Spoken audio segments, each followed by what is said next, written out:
everybody. Welcome to the Sound of Inbound. Today I have one of my most favorite people on the planet, Michael Schaubach, my brother from another mother, joining us. And we're going to be talking about all sorts of interesting things around pop culture, marketing, communities, and you name it. Hopefully a lot of great fun things that we could talk about for marketers that you guys can take away for how you can make your brand much more magnetic. Michael, welcome to the show. Look at this. I got magnets. Man, I love magnets. I love me some rare earth magnets. These are the rarest of the earth magnets. Are like the neodymium, whatever they're called, something like that. They're the strongest of the magnets. Couldn't tell you. Well, I want to get something. I want to get kind of something right off the bat. Get you going. Get you loose and warmed up. Let's loosen me up. Yep. Okay. So if you could choose what universe to live on, I'm going to give you two options. You're going to choose one, and then we're going to kind of build this on a bracket, and you're going to tell me which one's your favorite at the end, okay? God, this sounds complicated. I know it is. Okay, Star Wars or Star Trek? Star Wars. All right, Star Wars over Hunger Games? Yeah, what? Stop. I know. Hold on. It just gets the worse. The first person that says, this is what I want you to do. That you're going to do a bunch of these interviews. The first person that picks Hunger Games over anything else, I want you to pause for a moment. Don't tell them what you're doing. Just pause for a moment. Pick up the phone, call me, and all you have to say is, it happened, and then hang up, and then get back to the interview. Okay. All right. That's unhinged behavior. I think the only brand that could beat Star Wars out for me is Back to the Future, Hill Valley. Living in Hill Valley 2015 would be the only universe for me that beats out Star Wars. I would pick that over Star Wars. Hoverboards, Jaws 29, whatever it was, all the flying cars, all the potentiality that they had, all the hope that they had for us 30 years later, which was all sidelined by smartphones. I love it. Yeah, they didn't even have smartphones during that movie. No, they had little readers and stuff, but yeah, they didn't have that. I have one more critical one. Okay, gotta keep a straight face. Star Wars or Dungeons and Dragons? Yeah, that's a good one. Great transition. I thank you for that. Yeah, I'll pick Dungeons and Dragons. It's done good by me. Dungeons and Dragons, you found one that beat out both Hill Valley 2015 and Star Wars, and I would say living in the world of Dungeons and Dragons because it's essentially infinite with real life consequences. You want it to be, right? Which is what I like. Yeah, yep. I think Dungeons and Dragons definitely. And what I mean by Dungeons and Dragons is not like the cover of the box of Advanced D&D, which was the first Dungeons and Dragons I got when I was little. When I was a little kid. Which is sort of like orcs and dragons and all that, sort of like the version of my Dungeons and Dragons, which is my show, which is kind of like anything is possible, any world is possible. So for those that don't know Michael, maybe you can introduce what you do right now, Michael. Hi, everybody. I am Michael Schaubach. I am the director and co-executive producer of Dimension 20, which is a TTRPG actual play tabletop role-playing game. We film people sitting around playing Dungeons and Dragons. We were a little show back in 2018. We shot in a geodesic dome, so you'll probably hear me during the interview talk about the dome a lot. We shot in this little geodesic dome in West Hollywood, and we've built all the way up to selling out Madison Square Garden. We've done the Hollywood Bowl. We've done Climate Pledge Arena in Seattle, and we're on our way to Vegas to do the MGM. It's absolutely incredible. It's been an amazing ride. All a little dice game that started out in all of the nerds' basements back in the early 80s, late 70s, early 80s. Aaron's coming out to Las Vegas to the MGM to see the magic. Yep. So if you haven't gotten your tickets yet, I think this is a plug. Check it out. It's going to be at Definitely. Go to Live Nation. Go to Live Nation, Ticketmaster. It's all there. You can just Google it. Tickets to Dimension 20 at MGM on November 1st. It's Halloween weekend in Las Vegas. Don't miss it. Yeah, I think people are going to get dressed up. I think maybe. We have cosplayers. I would say probably we're at about, I don't know, half of the audience. Maybe a little less than half does something. And then we actually have a whole group of organized group of Dimension 20 cosplayers, which you can check out on Instagram. They're their own organization. They plan the cosplay meetups. They do parties before the show starts and take pictures. We actually sent our documentary crew there for Madison Square Garden, and we sent our photographer, our behind the scenes photographer, there for the Seattle show, and took some really nice pictures. So to bring things back around for a second, all those brands I mentioned earlier, and I call them brands, they all do one great thing. And I think that's about bringing community together. And I think for you guys with your show, you have done such an amazing job of just that, bringing a lot of great people together on something that maybe felt like it didn't really have at first the audience and the community, but it was always there. It's been there for decades, right? Been there the whole time. It's been there the whole time. It's been there the And whole you time. guys are out there, yeah, celebrating it in a whole new way, which I think makes it a lot more interesting and entertaining. So I want to get to that in a few minutes to talk about how you guys are building community. But first, I think just one interesting thing people should just get to learn about is your origin story and how you got into the filmmaking business and eventually ended up here on the Dimension 20 show. I always wanted to make movies. I wasn't always courageous enough to say that out loud, which is what I say now to proteges, and when I go talk to students and I talk with people fresh to the job market. It's really important that you say the thing that you want to do out loud, no matter how ridiculous it is. And so I always wanted to be a Hollywood director, and that just sounded so ridiculous and so impossible from where I'm from, right? Like I'm from Minnesota. Like Hollywood was something you watched on television, you saw in the movie theater. And so I didn't say it out loud for a very, very long time, though I had a video camera. I did stop motion with my Legos and my Star Wars figures. And I was going to go into advertising. And then I found the University of Iowa film program through my girlfriend at the time, who became my wife, your sister. That was, I hadn't quite said it out loud yet. I just said I wanted to be in the film industry because that felt more realistic. But the baseline of the story is the cut to is that I always wanted to do this. And so here I am, through wonderful circumstances, became a director in 2016. And through all the experiences that I had, was offered an opportunity to be a part of the Dropout experience, the Dropout initiative, which came in about 2017. And we started to make content for that. In 2017, 2018, I directed and helped develop 6 of the first shows for Dropout. And Dimension 20 was one of them, and that's the one that's still going today, and I'm thankful for it. So that's sort of that's the cliff notes of my career. It's about persistence, right? It's all about persistence. You can never give up. You have to just keep going. You have to fight tooth and nail. And this is a business that doesn't need you. The world needs teachers and nurses. If you're watching this and you're considering possibly going into the film industry, do not go be a nurse or go be a teacher. That's what the world actually needs. But if you're crazy like me, then come on over. And the world needs entertainers too. I think we all need a break from the real life. I think if we're lucky, like I've been lucky, you can pursue entertainment in a way that's a positive, that's a net positive for the world, which is one of the things I say during the safety meeting before we start shooting. We have a big safety meeting. We bring crew and talent together. And I say, what we do here is we bring joy to a world that is desperately in need of joy. What has it meant to you in being part? I mean, just in short, what has it meant to you to be part of something that has created community? It's the greatest gift I could ever imagine, and something that I never anticipated. We set out to make a great Dungeons and Dragons show. We weren't the first to the market, but we wanted to create something that didn't exist yet, a genre and the way we shot it and all the things we did.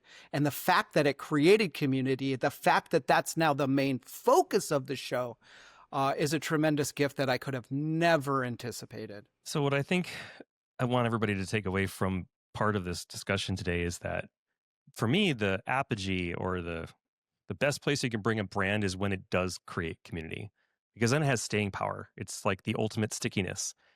Without you even trying while you're sleeping, it's living on. And not many brands get to that point. And you're obviously extremely fortunate to be part of something that has gone to that point and continues to grow. I mean, on its own, it's continuing to grow. So all those brands, those franchises, entertainment franchises we mentioned earlier, they have created community. Sometimes it was determined to do that from the very start. Other times it was by design, in a way that they hadn't thought about. It just kind of happened the way it could have happened organically. But then by design, it would also happen in a way that you maybe felt forced and it didn't feel like it could really have the same kind of staying power. But for you guys, it feels so genuine, it feels so authentic. I really feel like this is here to stay.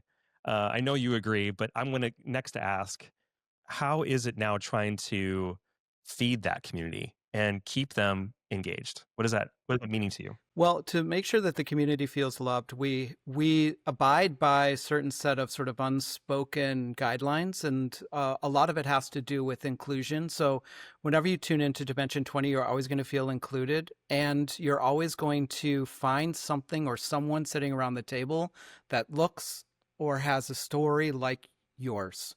And that's what made has made our show, I think, so unique, is that we're going to give you joy and we're going to give you something that feels safe and inclusive, funny, and you're going to see something that reflects back to you on our show. No matter who you are, you're going to see something that relates to you. When you guys came up with this concept, was it in a way something that you felt had a lot of other arms and legs, or were you just kind of playing it as you kind of went along and it was working more organically for you?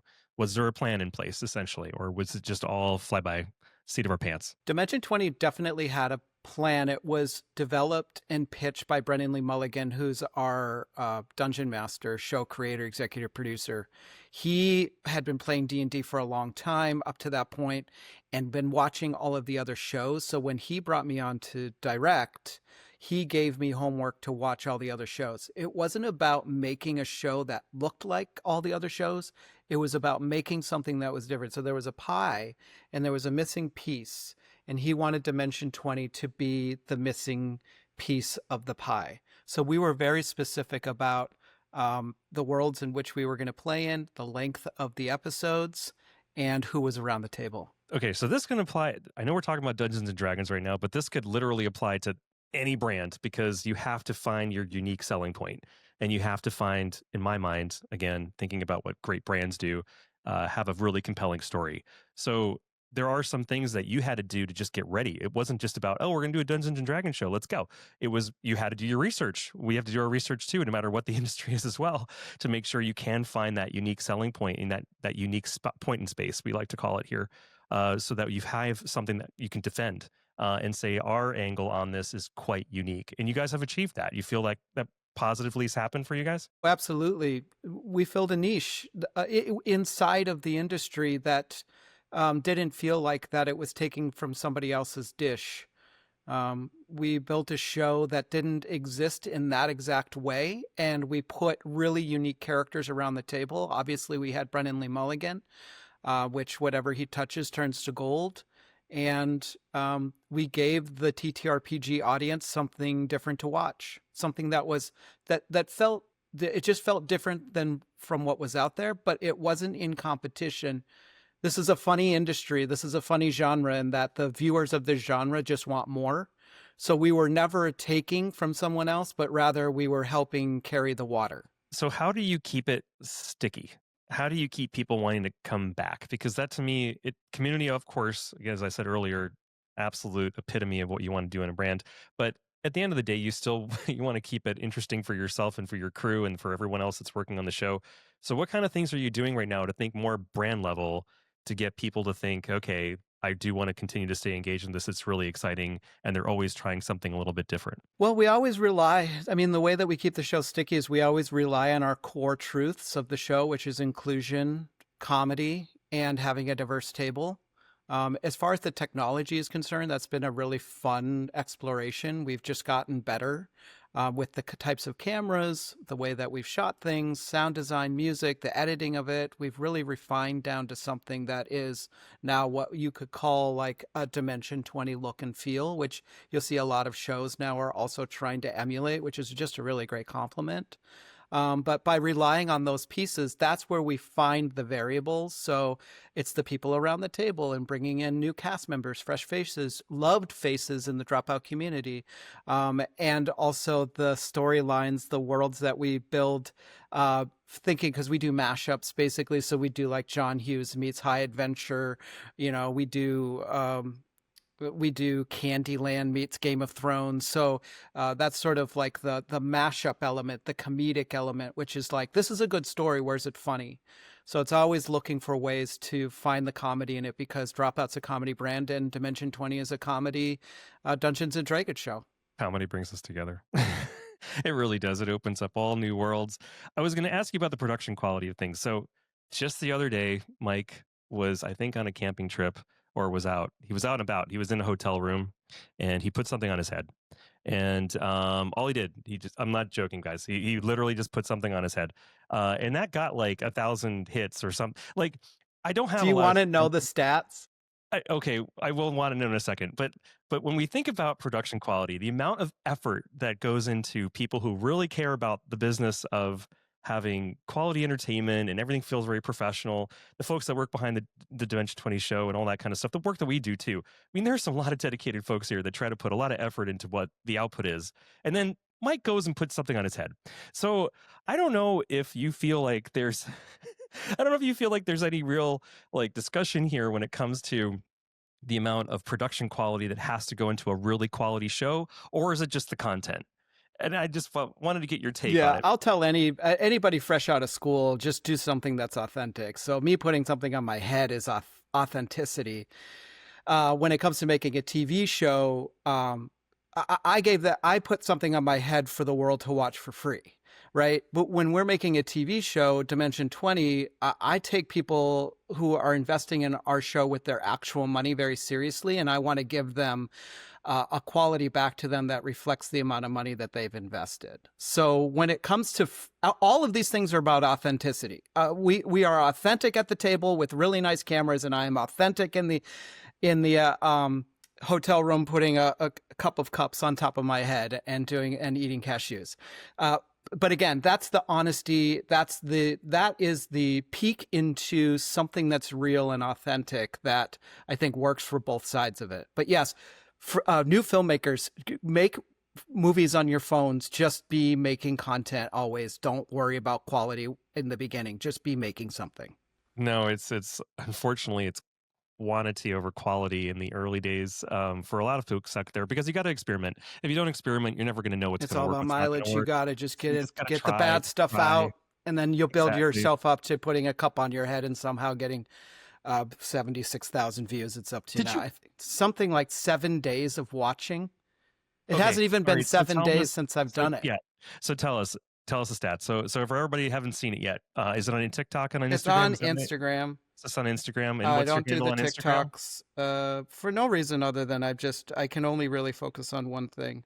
What's your Instagram handle? Instagram handle is _Schaubach_. You can check the spelling of Schaubach on, I assume, the headline of this. Yeah. No, it's on screen right now. So 77,000 views, 6 days, 8 hours of watch time, literally 55 seconds of me with a cup on my head while I eat cashews. So I just want you to just maybe set the scene for us, Mike. Maybe you want to talk about how I did that? In a sexy way. So Mike enters the scene, and he's in a hotel room. And look, it's all about context, right? So I'm jumping off of this. It's marketing for the show, right? So there is a character in the current season of the show. We're doing a sky adventure. We're doing steampunk balloon adventure to new worlds. It's called Cloudward Ho. And one of the NPCs, non-player characters, so one of the characters that Brennan, the Dungeon Master, plays, his name is Wheelwell. He's one of the 7 Gotch brothers, and all the Gotch brothers' names end in well.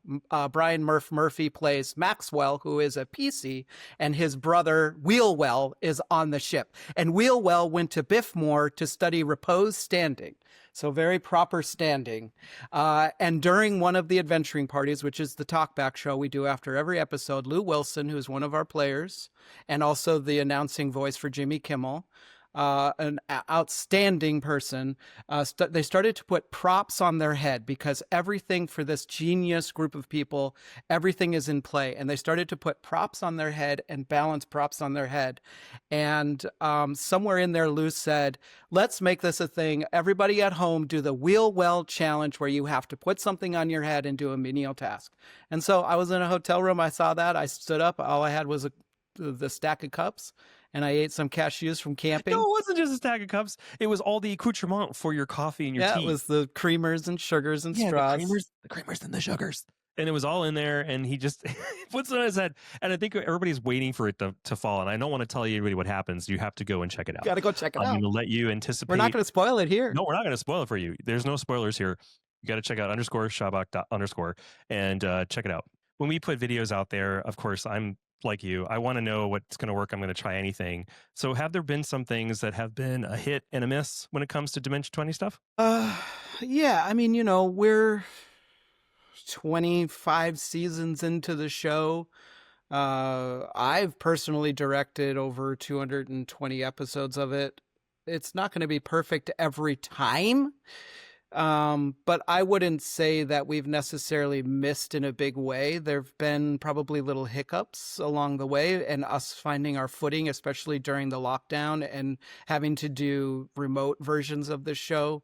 But I wouldn't say anything has been truly amiss in our show. I think some seasons are loved more than other seasons for reasons I couldn't possibly start to get into the nitty gritty of, because the way that I focus on making content is do I think it's good? Do I think it's funny? I really have to rely on my own taste. Once you start to follow the audience or start to bob and weave the way that they want you to, then suddenly you're making their content, and that's not why they tune in and pay the money. They pay the money to watch your content. Of course. Okay, so I'm going to switch topics then for a second. I want to just talk about big brands for a moment and get your take on a couple of things. So give me a sense of a brand that you trust, really, really trust. This one has stuck with me since the pre-interview. And the reason why is because I'm so adverse to endorsing brands, because you don't know what you're going to wake up to tomorrow. You don't know if you start saying you love something and then something happens tomorrow, then suddenly you're stuck. It's a point in time. It's a point in time. Yep. Point in time. My look is something that's very intentional. I have a curly mustache because it makes my 2 kids laugh. Okay.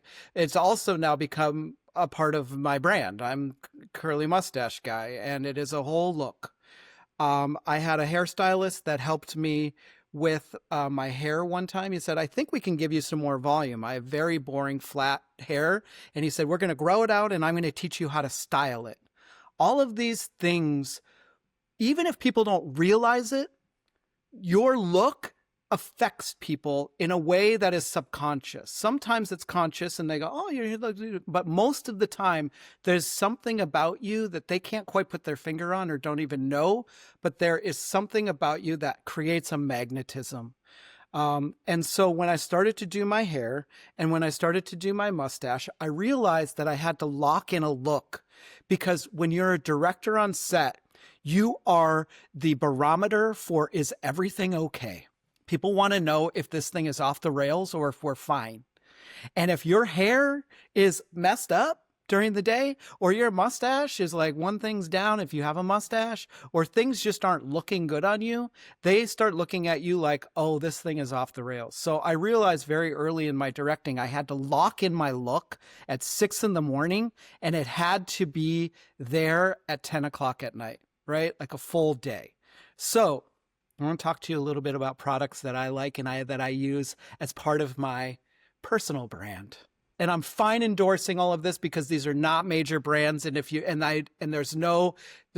not getting kickbacks or anything from these people. I don't want kickbacks because these companies. Not a sponsor. Although I will encourage, if you're going to share any brands that you love or you'd love to trust, I will say to those brands, if you're watching, I'm sure Michael would love to hear from you. This is a Hungarian beard and mustache wax. That's all you need to search for to get it. I got it at a place called The Art of Shaving that is now only online, which I thought was a great brick and mortar because it had a little stylist in the back, and there was a guy that would sort of cut your mustache. I never did that, but they'll do that for you. They'll do like a straight razor shave. This is a Hungarian wax. The reason why I like this wax, this is for my mustache folk out there. And the two things I get stopped for the most are Dimension 20 and my mustache. No kidding, going through security the last time I was at the airport, security guard pulled me over and I'm like, oh no, what's this? And he's like, tell me what you use for your mustache. This is a really nice, loose wax. And this is for your day-to-day, everyday stuff. It's not going to lock in your mustache, but it's going to get some control, because when you have a curly mustache, there's stuff all over the place. When you want to lock it in for a shoot day, you go and get yourself something called Death Grip. This stuff is so strong that in order to get it off your fingers, you have to use those makeup remover wipes. No kidding. Otherwise, your fingers will be sticky all day long. So those are the two I have 3 mustache waxes. Those are the 2 of the 3 that I use. Your mustache is not short in any way. Actually, it's pretty grandiose. Thank you. And I would say for the mustache culture, he's definitely like in the upper 80%. I'm gonna give him that. It brings joy. Again, going back to joy, Aaron. The mustache brings joy. It makes people smile. It's something that's silly. It's something that's out of the ordinary. It's a surprise. It's a surprise and part delight. Of the culture, though, so much deeper than it is now. It used to be the thing. Especially when folks were more upper class, that they would, really stylize their facial hair. Yes. So then giant corporations started to sell razors, and then what happened? And then here we are, and here I am. Yep. Sorry, I'm a byproduct of that for sure. So, okay, the next one then that I'm sure you're now anticipating is a brand that you love to hate. Any brand that's not authentic. Any brand that I can tell the people selling the brand don't love it. I can tell when people love the brand that they're marketing and sell, right? Because there's the brand, and then there's the people that they hire to sell the brand. And when there isn't love between that relationship, when somebody's just taking it as a paycheck, I can totally tell. And those are the brands that I'll steer away from all day long, because to me, I'm missing a trust element to it. So, nobody believes in this? Not even the people selling this believe in this? I can tell when you don't love it. How can I tell? I don't know. Maybe it's a sixth sense that I have, but I think that if we all look deep inside, we can look around and say, I know what those brands are in my life. I know I don't use like literally 1 or 2 products every day, if even that. And when you said that to me right now, I was thinking about those. Man, I'm going to get smushed for saying this out loud, but I don't care. There are so many brands that celebrities endorse for makeup and perfume and all that kind of stuff. And it just feels like it's a money grab. So I don't know how those things actually persist over the years, but in the end, I'm like, there are some really strong brands for makeup and all sorts of different kind of skincare products, things like that have made themselves names for being a quality brand. But then these celebrities move in, and they come out with their own, whatever perfume or whatever other kind of skincare product. And I'm like, really? Is it really any good? Or is it just a white label of one of these other brands? So it doesn't feel very authentic to me. And I don't feel like they're very long lasting, especially as you said earlier, Michael, when you were saying, a brand right now today is like, it's a moment in time. And if that person who represents that brand goes a little askew, well, then there goes the whole thing. I actually call that the Oprah effect, in both the positive and the negative of it, because you could build a brand around somebody, and if it doesn't go well for that person, the whole brand can be taken down with it. All right, so the last one I wanted to ask was, what's a brand that you absolutely love? I love the Hungarian mustache wax. Now, here's the thing. Here's why. I feel unique. I feel special. When you go on to Amazon and you search for mustache wax, this is not going to come up. A whole bunch of other ones are. I found this as a personal recommendation from a guy at a store that had a mustache like this. I mean, it came off the side of his face. And he held this up and he said, this isn't strong enough for me, but your size mustache, this is. So the recommendation came from somebody who was practically using mustache wax. And knowing that this feels special. It's kind of like, It's kind of like single source syrup. I like single source anything. Give me a small town gas station where they sell their honey. I'm buying your honey and I don't care that it's $30, whatever, because I know it's going to some person who has their own hive and it's single source honey. If you're tapping your own trees, my dad used to tap his own trees. If you ever get a chance to have single source maple syrup, it will change your life. You'll be ruined forever. For those that are playing a drinking game right now, I suggest you use the word mustache as your key term. I never thought I would ever host a podcast or a live interview anywhere in the world where the word mustache would be dropped so many times. I've probably said the word more during this interview than I have all year. But that's what Mike's about. He's about bringing the important things to the surface.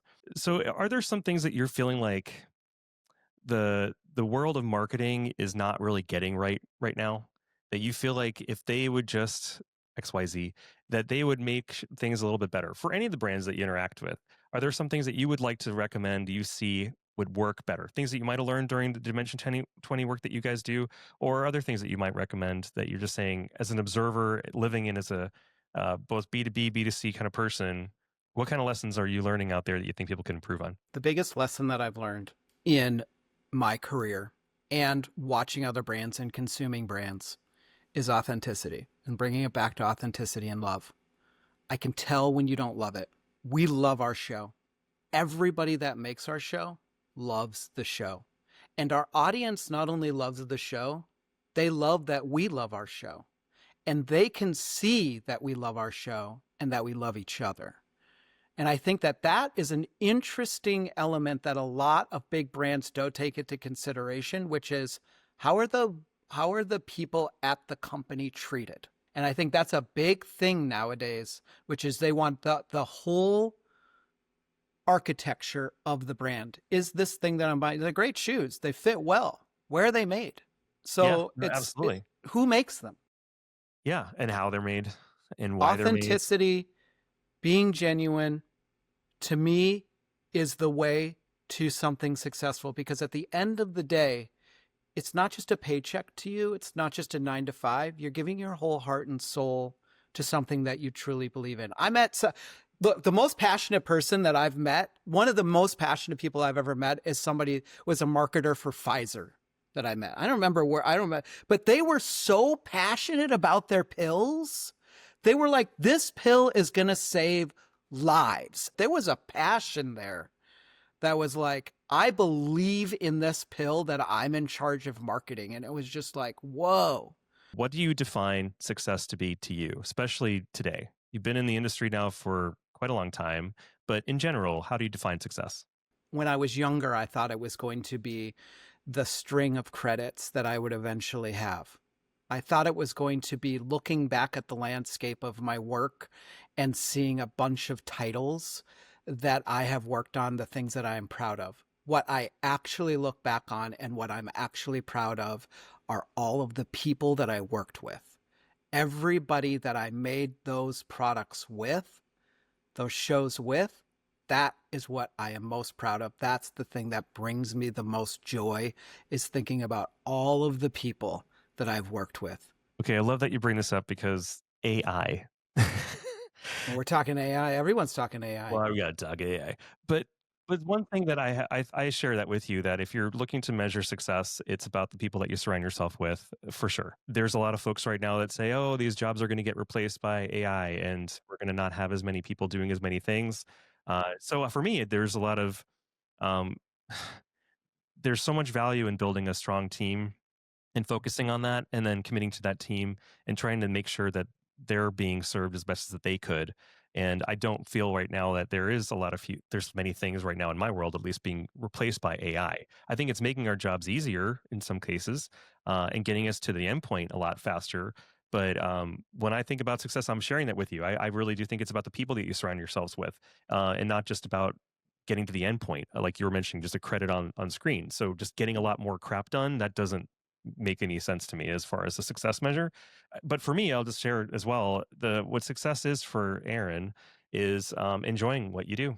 I think it's also about, being with the right people for sure. But I think that at the end of the day, I want to feel like I'm enjoying whatever it might be. So I think that the folks out there that are listening that have all sorts of different kinds of jobs, if it be a frontline thing for healthcare or for something in the entertainment industry or anything in between, I hope that you can enjoy it even in the littlest ways. And if the enjoyment is by making some money to get to go do something that you enjoy, I think that's also a measure of success. So just making money because you got to do a specific task, again, could be something really, really trying, but at least at the end of the day, you're supporting yourself and then you can enjoy yourself. I think I would say that's also part of success. When you're doing your work, what do you think it's going to be used for?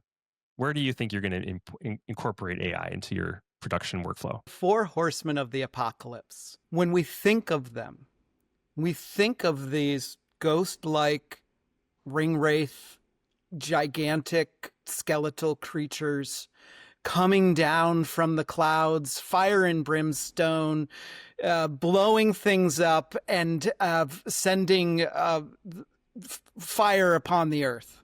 They are meek, kind of quiet, a little awkward guys who don't really know the fire that they're playing with, or they do and they're playing dumb. And that's what I want to say, and I'm not going to name names. I wouldn't possibly say Sam Altman in as one of the four horsemen of the apocalypse. And what is the apocalypse?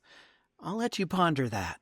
I find AI extremely compelling because, much like the stock market, if you turn your back on it, you're not paying attention to what is running your life. One could say AI is bad for the environment. It's using all this water. Are you aware of this water Yeah, thing? because the data centers are hot. Yeah, you got to use water to cool them off. Yep. It's taking jobs away. And I don't think the solution is to turn your back on it, because I think that's already too late. Bringing this full circle to the human element of it all. I think that for leaders, if you're in a leadership position, you should be experimenting with AI every single day. Not necessarily in your work, though you can integrate it and see what's good and what's not good. But just talk to AI. Just have conversations with it. I have thought experiments. I'm in the middle of a class about the fourth dimension. We're discussing the Tesseract right now, AI and I, and which is very fascinating. The fourth dimension is extremely fascinating. And so as a leader, when you start to investigate AI, at some point in time, the person paying the bills is going to come to you and they're going to say, we need to use AI for this aspect of the work. We need to replace this person with AI. And if you aren't the leader that says, actually, we're not, and here's why, because AI is bad at this, and I've already experimented with this, and this is where it fails, and it starts to listen to you, and it starts to mold itself. That's the big thing with AI, is it actually starts to mold itself around the user. So then it becomes an extension of the user mind rather than somebody that's contesting your ideas or thinking of something new. If you're not there in that position, then you're going to be overrun with a machine that is bad. When you're a leader that understands the new technology, which is what we've always had to do as leaders, is explore new technologies, then you'll be able to stand up to the person paying the money and going, I know what you want to do, and I understand about staying in budget, but we need people for this, this, and this role because AI can't do this, this, and this. So that's my suggestion to people in AI. Instead of turning your back on it, look at it, play with it, and figure out what it can and cannot do. I completely agree. I think there's a lot of folks out there that are still even unsure where to find AI and how to interact with it. And that's actually happening more on a mainstream basis now, where people are wondering, okay, I want to try this thing. Where is it? And there have been organizations trying to, of course, incorporate this into search and in other parts of their tools. So we're starting to all engage with it, even if we don't know we are, which is incredible, absolutely incredible. There's certainly a lot of things that I want to see our team do with these tools more. But I was wondering on the video side if you felt like there was anything really threatening right now to the work that your team does, because for right now, I would imagine there would be very little that AI could do to serve you guys, because you're all about creating a story in real time and trying out different kinds of things in real time. So how could that really be replaced by the AI at this point. It's all about the comedy. It's all about the instantaneousness of it all and simultaneousness of people interacting with each other. So I would imagine AI would have anything to contribute to that. They're trying to get AI to take over all of that. So everything that you mentioned, they would probably prefer to have AI do all of those jobs. In my job specifically, we have a massive amount of content that AI could be watching along with us, taking notes for the DM and saying, there's the loose ends that you want to tie up. These are the characters that you brought up. Here's the list of everything. We have an amazing lore keeper, Sky Smith, who keeps track of everything. And I like that it's a human. Because a human has the ability to weed out the things that are not important and focus on the things that are. AI takes everything into consideration, and I think that the human element when it comes to art and culture is what's not important versus what is important. And to AI, there is no distinction. It's everything. And so I think that that's where the human element comes in. But yes, the concern that I have is that in the beginning, AI takes the place of the lowest rung people, which are the people that we actually need to get better to take over the business. And so the problem with AI is that it's taking over the menial tasks, the tasks that for example, I told you at the beginning of this, the transcribing, it can transcribe things all day long now. It just does it, right? So there's no way for somebody in the film industry to start making a little bit of money and start building that confidence and start learning the ins and outs of how the industry works, because AI has taken that menial position away from you, and you're no longer building relationships with the production company that might hire you to be a PA on set later or whatever it is. So that's the part that I find really scary, and that's where leaders need to step in and say, actually, I need a person here because I don't need everything. I need only the important things, and AI doesn't know what's important. I'm going to loop it back to the beginning of this interview. So for me and for everything that you said today, AI cannot replace community at all. It doesn't replace the human-to-human contact. We like to go out and do live things here in our organization at Inventive, and also going out to trade shows in our industry too. And of course, the thing that Dimension 20 has done most recently is to make the whole Dungeons and Dragon experience live. And you can't replace the energy that comes in those rooms, in those stadiums. And I'm so excited to have a chance to experience that in short order, just a couple months from now. So if there's anything out there I want to say about AI, it's not going to replace that. So for all those that are totally like wondering, oh my God, the world's going to come falling down on us with AI, I truly imagine that's not going to happen at all, because we can't replace us. We can't replace this human-human interaction. So hopefully we'll stay positive about this. But in other ways, I'm hoping it's going to make our jobs easier and make our lives easier in some interesting ways that we hadn't even thought about. Michael, this has been excellent having you on the show today. I appreciate your insights about all good things and bringing brands together or bringing communities together. There's your authenticity part, bringing your communities together with good, solid brands. Is there any shout out that you want to give the folks that are watching? The shout out that I want to give is to anybody bringing joy to the world. That's YouTube content creators, all the way up to television show creators, writers, and everybody, all the humans behind all the things that we find joy and laughter in. Shout out to you, and thanks for bringing joy to a world that is in desperate need of joy. So anybody that's on the front lines with me doing that, good to see you, good to have you, and we need more people doing joyful, positive, inclusive content.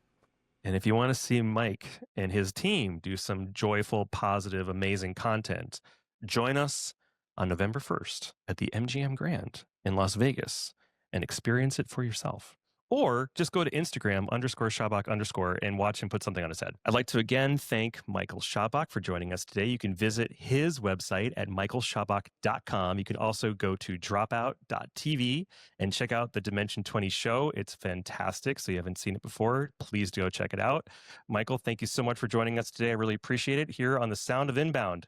Hope to see you guys and hear you guys all soon online at inventive.com, soundofinbound.com. You can check us out on LinkedIn and Instagram, and probably, we're going to say soon, Spotify and Apple. Thanks so much for joining us, Mike. Appreciate it.